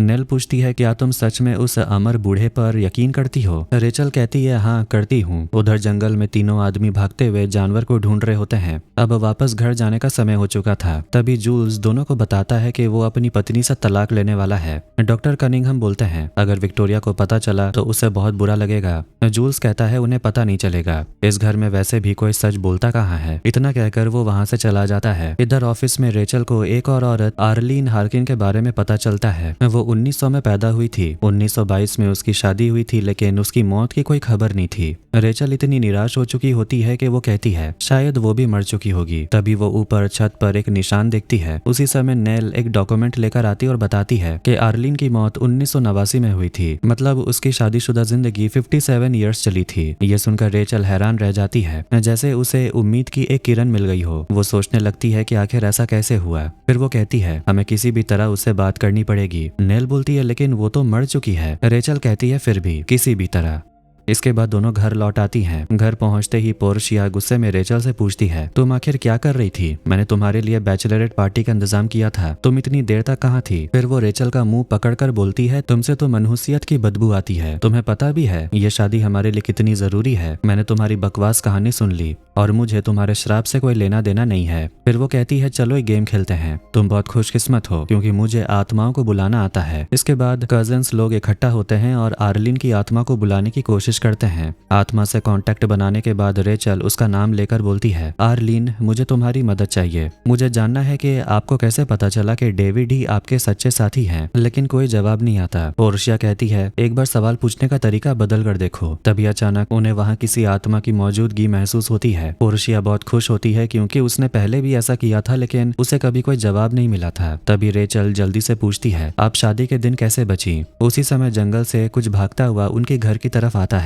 अचानक रेचल के बाल हवा में उड़ने लगते हैं और बिजली चली जाती है और आग की लौ तेज हो जाती है। तभी पोर्शिया के नाक से खून बहने लगता है और वो चिल्लाकर बोलती है, किसी ने मुझे मारा। और तब आत्मा की तरफ से उन्हें एक जवाब मिलता है, लिविंग डेड। जंगल में डॉक्टर कनिंघम उस जानवर का कटा हुआ पैर हाथ में लेकर बैठे होते हैं और अपने बेटे से बोलते हैं, कभी कभी अपनों को बचाने के लिए कुछ राज छुपा कर रखना जरूरी होता है, लेकिन तुम्हारा भाई जूल्स गलत नहीं था। यह सच है कि तुम्हारी माँ विक्टोरिया तुम्हें हमेशा दुनिया की कड़वी सच्चाइयों से दूर रखना चाहती थी, लेकिन अब उसका असर तुम पर दिखने लगा है। हमने तुम्हें अंधेरे में रखा था कि तुम्हें लगे कि शादीशुदा जिंदगी खुशियों से भरी होती है। तुम्हारी माँ मेरा सच्चा प्यार है, लेकिन हमारा रिश्ता वैसा नहीं है जैसा तुम सोचते हो। मैंने वादा किया था कि मैं तुम्हें ये बात कभी नहीं बताऊंगा। उधर बाद में रेचल अपने कमरे में अकेले आर्लिन की आत्मा को बुलाने की कोशिश करती है। वो पूछती है, लिविंग डेड मतलब जिंदा मरने का क्या मतलब है? तभी नेल ड्रिंक लेकर कमरे में आती है। वो ये सब देखकर बोलती है, तो तुम अभी भी भूत बुलाने में लगी हुई हो? रेचल फिर से कोशिश करती है लेकिन उसे कोई जवाब नहीं मिलता। फिर भी उसे लगता है कि कुछ तो हुआ था, इसलिए उसका रुकने का मन नहीं करता। रेचल समझ नहीं पा रही होती कि आखिर कैसे मान ले कि निकी ही उसका सच्चा सोलमेट है। तब नेल उसे समझाती है, अगर मैं तुम्हारी जगह होती तो बस यही सोचती कि मैं उससे 3 साल से प्यार करती हूँ और इस श्राप के बारे में इतना नहीं सोचती। कुछ तो महसूस किया होगा तुमने, तभी तो तुम शादी के लिए तैयार हुई। तुम्हें कोई फैसला लेना होगा तभी कुछ साफ हो पाएगा। आज रात बैचलर पार्टी है तो कल सुबह ही फैसला लेना।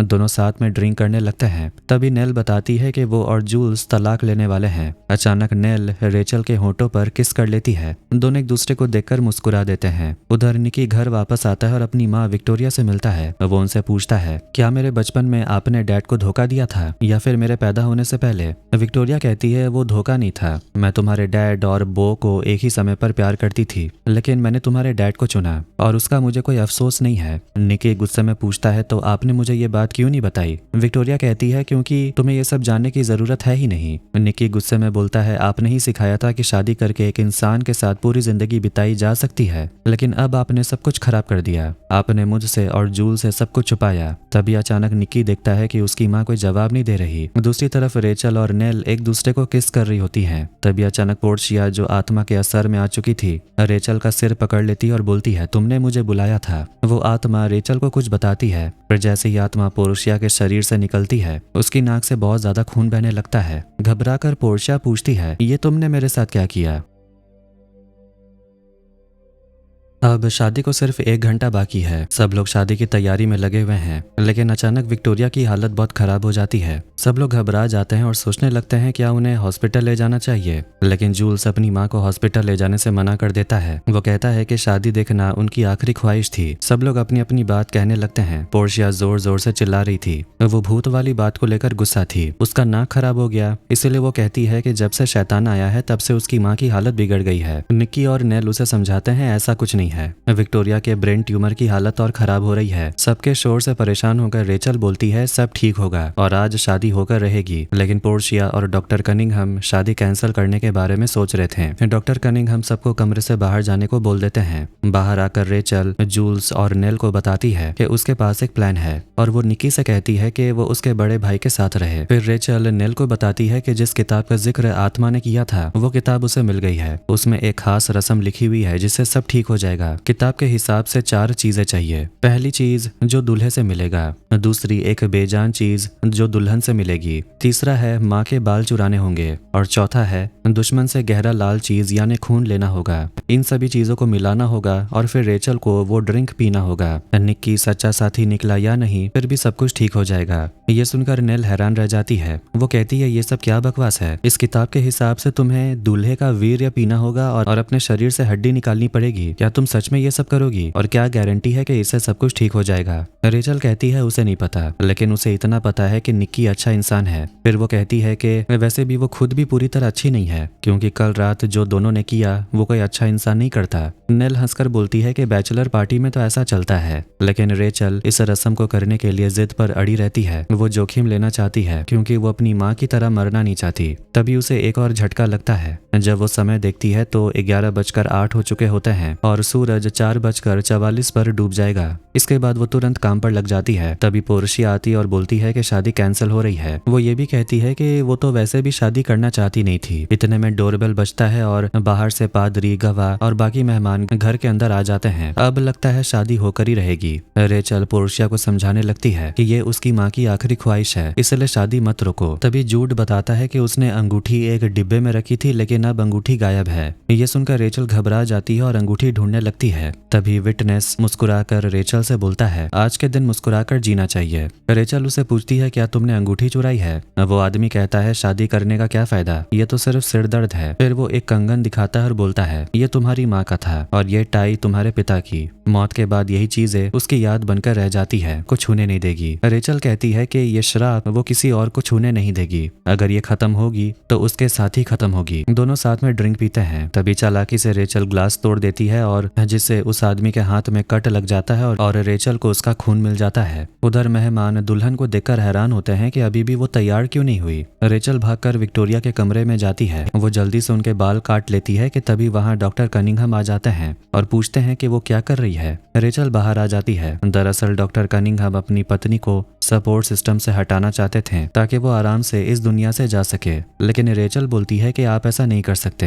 वो बोलती है, क्या आप सिर्फ 40 मिनट इंतजार नहीं कर सकते? लेकिन डॉक्टर कनिंघम मानने को तैयार ही नहीं थे। इसलिए रेचल भागकर किचन में आती है जहां जूल्स और नेल उसका इंतजार कर रहे थे। अब रेचल को अपने शरीर से एक हड्डी निकालनी थी, लेकिन सवाल था कौन सी हड्डी। आखिर तय होता है कि उसके दाहिने पैर की उंगली काटी जाएगी। जैसे ही जूल्स उसकी उंगली काटता है, रेचल जोर से चीखती है। उसकी हड्डी भी निकाल ली जाती है। फिर जूल्स उस कटी हुई उंगली को सील देता है। इसके बाद रेचल जल्दी से बाहर निकलती है निकी को ढूंढने के लिए। बाहर आते ही उसकी नजर फैमिली फोटो पर पड़ती है। उस फोटो में जो खाली कुर्सी हुआ करती थी, अब उसकी फोटो लगी हुई है। जब वो अपने कमरे में आती है तो वहाँ निक्की बैठा मिलता है। वो कहता है कि वो अपनी दुल्हन को शादी से पहले नहीं देखना चाहता, क्योंकि ऐसा करना अपशगुन माना जाता है। लेकिन रेचल कहती है कि तुम मुझे देख सकते हो। इसके बाद वो निक्की के पास जाती है और दोनों एक दूसरे के करीब आते हैं। दोनों वहाँ इंटीमेट होने लगते हैं। निक्की खुद को संभालता है और उदास होकर बोलने लगता है, मुझे तो कुछ समझ ही नहीं आ रहा कि मैं हूँ कौन। मेरे माँ बाप से मेरा रिश्ता और उनसे मैंने जो कुछ भी सीखा, एक हफ्ते में सब कुछ बदल गया। रेचल उसे भरोसा दिलाती है कि वो एक अच्छा इंसान है। निक्की बोलता है, मैंने डिनर पर जो बर्ताव किया वो बिल्कुल भी सही नहीं था। मैंने तुम्हें दुख पहुंचाया और तुम्हारे पापा को भी इनवाइट किया। रेचल कहती है, तुम शायद ये सोच रहे थे कि हम दोनों फिर से एक साथ हो जाएंगे। इसमें तुम्हारी कोई गलती नहीं है, और वैसे भी इसी वजह से मुझे पता चला कि मेरी माँ के साथ क्या हुआ था। फिर वो कहती है, मैं भी कोई अच्छी इंसान नहीं हूँ, मैंने नेल को किस किया। निक्की बोलता है, मुझे पता है, जूल्स ने मुझे बता दिया। तभी पोर्शिया निक्की को लेने आती है। इसीलिए निक्की रेचल से आई लव यू कहकर वहां से चला जाता है। उसके जाते ही रेचल अपने प्राइवेट पार्ट से निक्की का वीर्य इकट्ठा कर लेती है। दूसरी तरफ विक्टोरिया को होश आता है और वो शादी के लिए तैयार होने लगती है। इधर रेचल सारी चीजों को मिलाकर एक ड्रिंक बनाती है। जूड अपने मम्मी पापा को बताता है कि उसे अंगूठी नहीं मिल रही। तभी नेल अपनी और जूल्स की अंगूठी दे देती है और कहती है, फिलहाल काम चलाने के लिए इसे इस्तेमाल कर लो। ये देखकर पोर्शिया असली अंगूठी निकालती और बोलती है, मैंने इसे संभाल कर रख दिया था, कहीं बच्चों से गुम ना हो जाए। खैर अंगूठी तो मिल गया। इसके बाद पूरा परिवार हॉल में रेचल का इंतजार करने लगता है। अब सवाल यह है, क्या रेचल ने वो ड्रिंक पिया या नहीं। रेचल शादी करने के लिए अपने पति निकी के पास आती है। उसके बाद सारे गेस्ट बैठ जाते हैं। डॉक्टर कनिंघम शादी के बारे में कुछ खूबसूरत लाइंस बोलते हैं। रेचल को अपनी पहली डेट याद आती है। फिर वो कहती है कि इस एक हफ्ते में इतना कुछ हुआ कि उसकी तो पूरी हालत ही खराब हो गई है। लेकिन सच बात यह है कि शादी के बाद क्या होगा ये कोई नहीं जानता, क्योंकि मौत कभी भी आ सकती है और यही एक सच्चाई है जिसे हम टाल नहीं सकते। असल में रेचल ने वो ड्रिंक नहीं पिया था, क्योंकि अब उसे किसी भी चीज का डर नहीं था। उसे उम्मीद थी कि निकी ही उसका सच्चा साथी है। फिर निकी भी अपनी बात रखता है। उसे अपनी पहली डेट याद आती है और वो कहता है कि वो दिन कितना अच्छा था। वो सोचता है कि काश उसकी पूरी जिंदगी उसी तरह गुजर जाती। वो रेचल से वादा करता है कि वो हमेशा उसका साथ देगा और किसी को भी उसके बीच नहीं आने देगा। इसके बाद रेचल उसे आई डू कहकर अंगूठी पहना देती है, लेकिन निकी थोड़ा घबरा रहा था। वो कहता है कि इस एक हफ्ते ने उसका पूरा नजरिया बदल दिया। उसके मुताबिक शादी लोगों को बर्बाद कर देती है और ये उन्हें भी बर्बाद कर रही है। ये सुनकर रेचल और सारे गेस्ट हैरान रह जाते हैं। सब सोचने लगते हैं कि आखिर हो क्या रहा है। रेचल घबरा कर निकी से बोलती है कि उसे अभी के अभी उससे शादी करनी होगी, लेकिन निकी बोलता है कि वो बिना शादी के भी साथ रह सकते हैं। ये सुनकर रेचल घबरा कर वहाँ से बाहर चली जाती है। बाहर आकर दोनों के बीच बहस शुरू हो जाती है। रेचल कहती है कि निकी को बस उसका साथ देना था, वो दूसरों की गलतियां देखकर डर गया है, लेकिन रेचल को उनके रिश्ते पर भरोसा था। निकी बोलता है कि रेचल को तो कभी शादी करनी नहीं थी और अब उसे समझ आ रहा है कि वो शादी क्यों नहीं करना चाहती थी। रेचल कहता है कि उसे शादी करनी पड़ेगी। वो कहती है कि अच्छा है कि निकी को सब कुछ पता चल गया, लेकिन फिर भी उन्हें शादी करनी पड़ेगी। निकी बोलता है कि अगर दोनों के बीच प्यार है तो शादी करने की क्या जरूरत। रेचल गुस्से में चिल्लाकर पूछती है कि आखिर वो ऐसा क्यों कर रहा है। उधर पार्टी में विक्टोरिया अपने पति डॉक्टर कनिंघम पर गुस्सा कर रही थी। वो पूछ रही थी कि उसने निकी को सारा सच क्यों बता दिया। वो कहती है कि निकी उन्हें आदर्श मानता था, इसलिए उसे वैसे ही रहने देना चाहिए था। उसे लगता था कि उनकी शादी एकदम परफेक्ट है। उधर निकी और रेचल की बहस अभी भी चल रही थी। निकी बोलता है कि रेचल सिर्फ अपने बारे में सोचती है, जबकि वो प्यार के बारे में सोचता है। वो कहता है कि रेचल सबको अपने हिसाब से घुमाती है, उससे जुड़ी कोई भी बात सीधी नहीं होती और उसे प्यार करना भी आसान नहीं। रेचल बोलती है, मुझे ये बात पता है।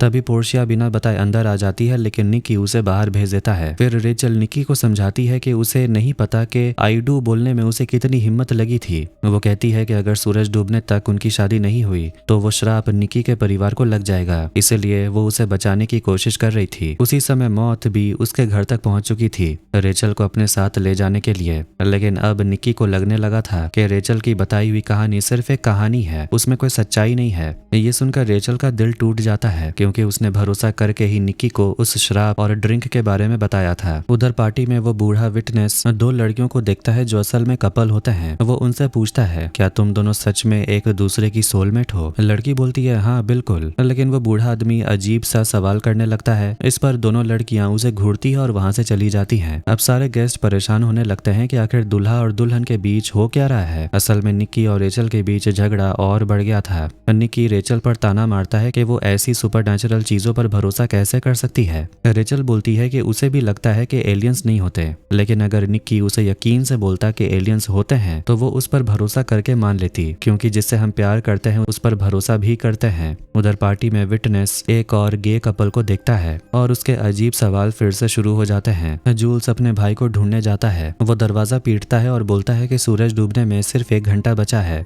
तभी निक्की रेचल से पूछता है कि अगर उस शराब वाली बात उसे पता नहीं होती तो क्या वो उससे शादी कर लेती। इधर दोनों के बीच झगड़ा चल रहा था और उधर गेस्ट डांस कर रहे थे। आखिर में विक्टोरिया और पूरा परिवार उनके झगड़े को रोकने के लिए वहां पहुंच जाता है। रेचल जूल्स और नेल को बताती है कि उसने वो ड्रिंक नहीं पिया। जूल्स अपने भाई को समझाता है कि वो अपनी गर्लफ्रेंड से शादी कर ले, वरना वो बहुत बड़ी मुसीबत में फंस जाएंगे। लेकिन रेचल बोलती है कि निक्की तो उस शराब वाली बात पर भरोसा ही नहीं करता। जूल्स अपने भाई से कहता है अब सिर्फ 5 मिनट बचे हैं। फिर वो सबको जल्दी से चलने के लिए बोलता है, वरना देर हो जाएगी। विक्टोरिया भी अपने बेटे को बहुत समझाती है। आखिर में रोते हुए निक्की रेचल से माफी मांगता और बोलता है कि वो उसे एक और मौका दे दे, वो उससे शादी करने के लिए तैयार है। लेकिन अब रेचल बोलती है कि वो उससे शादी नहीं करना चाहती, क्योंकि उसे निक्की का असली चेहरा दिख गया था। उधर वो बूढ़ा आदमी सूरज को डूबते हुए देख रहा था। तभी अचानक विक्टोरिया की नाक से खून बहने लगता है और वहां जितने भी गेस्ट होते हैं जो निक्की के परिवार के हैं, उन सभी के नाक से खून निकलने लगता है। वो गे कपल वाला आदमी भी गिरकर मर जाता है। ये सब देखकर सब लोग घबरा जाते हैं। अब देखते ही देखते बहुत लोग मरने लगते हैं। दरअसल वो शराब अब उन पर ट्रांसफर हो चुका था, क्योंकि रेचल ने शादी करने से मना कर दिया। अब जिन जिन लोगों का पार्टनर उनका सच्चा सोलमेट नहीं था, उन्हें अपना अंजाम भुगतना पड़ रहा था। हर तरफ हाहाकार मचा था, हर तरफ खून ही खून था। जूल्स अपने बेटे को ढूंढने के लिए आता है। रेचल ये सब देखकर बहुत डर जाती है। उधर परिवार वाले विक्टोरिया की हालत देखकर परेशान थे। जूल्स अपने बेटे को एक कमरे में बंद कर देता और बोलता है, कोई भी आए दरवाजा मत खोलना। फिर वो अपने परिवार को बताता है कि वो जानलेवा शराब अब उनके परिवार में आ चुका है। तभी पोर्शिया बताती है कि उसका भी एक पति है जो लास वेगास में रहता है। जूल्स सोचता है कि इसे रोकने का कोई ना कोई तरीका जरूर होगा, लेकिन तभी पोर्शिया की नाक से भी खून निकलने लगता है। अपने परिवार को बचाने के लिए निक्की रेचल से शादी करने के लिए तैयार हो जाता है। उसे अब रेचल पर भरोसा हो गया था। वो रेचल को अंगूठी पहनाता है और सारे वादे करता है, लेकिन रेचल घबराकर बोलती है कि अब श्राप उन दोनों पर लग चुका है और ये शादी उन्हें बर्बादी की तरफ ले जाएगी। लेकिन निक्की को पूरा भरोसा था कि अगर वो सच में सोलमेट हैं तो उन्हें कुछ नहीं होगा। शादी हो जाती है, लेकिन तभी रेचल की नाक से खून बहने लगता है। बेबस होकर वो बाहर निकलती है। उसकी आंख और नाक से खून ऐसे बह रहा था जैसे बारिश हो रही हो। वो वहीं गिर पड़ती है। उधर पोर्शिया की हालत भी लगातार खराब होते जा रही थी। सबको मारने के बाद मौत सीधे उस बूढ़े विटनेस के पास जाती है। वो बूढ़ा आदमी मुस्कुराकर बोलता है, आखिरकार तुम मुझे लेने आ ही गई। अब सुबह होने वाली थी। जूल्स और नेल बिल्कुल सही सलामत थे। इसका मतलब था कि जूल्स का प्यार सच्चा था। जब नेल को यह एहसास होता है तो वो रोने लगती है। जैसे ही उस गवाह के ऊपर से श्राप हटता है और वो मर जाता है, रेचल को होश आ जाता है। वो अपने कमरे में आती है और लाइटर ढूंढने लगती है। निक्की बस उसे देखता रहता है, लेकिन कुछ बोलता नहीं। जूड रेचल को खून से लथपथ देखकर डर जाता है। रेचल उसे कहती है डरने की जरूरत नहीं है। फिर वो समझाती है कि अब उसे सोच समझकर शादी करनी होगी। वो कहती है, घबराना मत, मैं तुम्हारी शादी में गवाह बनकर आऊंगी। इसके बाद रेचल वेडिंग हॉल में जाती है। वहां निक्की के परिवार के लगभग सभी लोग मर चुके थे। किसी का भी प्यार और शादी सच्ची नहीं निकली। रेचल उस बूढ़े गवाह के पास जाती है। उसके बैग में कुछ पैसे देखती है और फिर अपनी माँ का ब्रेसलेट उसके हाथ से ले लेती है। इसके बाद बिना समय गवाए वो निक्की के घर से निकल जाती है। उसे उस विटनेस वाली गाड़ी में स्वान डाइव बार का लाइटर मिलता है। है। वो सिगरेट पीते हुए गाड़ी चलाकर वहां से चली जाती है और जाते जाते अपनी वेडिंग रिंग फेंक देती है। कार में म्यूजिक बज रहा था और वो झूमते हुए आगे बढ़ रही थी क्योंकि अब वो अमर बन चुकी है। आखिरकार बहुत ही बुरा हो गया और कहानी तो यहीं खत्म हो गई। अब बात करते हैं उन लोगों की जो बच गए। सबसे ज्यादा हैरानी की बात यह है कि नेल और जूल्स बच गए, जबकि दोनों तलाक लेने की प्लान बना रहे थे। फिर भी असल में वही दोनों एक दूसरे के सच्चे सोलमेट्स निकले, इसलिए उस भयानक खून बहने वाली मौत में वो बच गए। निक्की के बचने की वजह साफ नहीं है, शायद इसीलिए कि उसे सच में भरोसा था कि रेचल उसकी सोलमेट है, या फिर शायद इसीलिए कि रेचल मर गई थी। जो भी वजह हो, लेकिन अब शराब ऑफिशियल तौर पर कनिंघम परिवार पर आ चुकी है और यह सब इसलिए हुआ क्योंकि निक्की आखिरी समय पर डर गया और तय समय से पहले शादी नहीं कर पाया। अगर वो सही समय रहते शादी कर लेता तो शायद सिर्फ रेचल ही मरती और शराब उसी के साथ खत्म हो जाता, लेकिन ऐसा कुछ हुआ नहीं। अब रेचल खुद नया अमर विटनेस बन चुकी है और वो इस शराब की वजह से कनिंघम परिवार की हर शादी की गवाह बनेगी। बेचारा जूड। मुझे तो ये सीरीज देखकर काफी मजा आया। आपको ये कहानी कैसी लगी कमेंट करके जरूर बताएं। वीडियो पसंद आया तो वीडियो को लाइक कर दें, चैनल को भी सब्सक्राइब कर दें। मिलते हैं नेक्स्ट वीडियो में। Take care.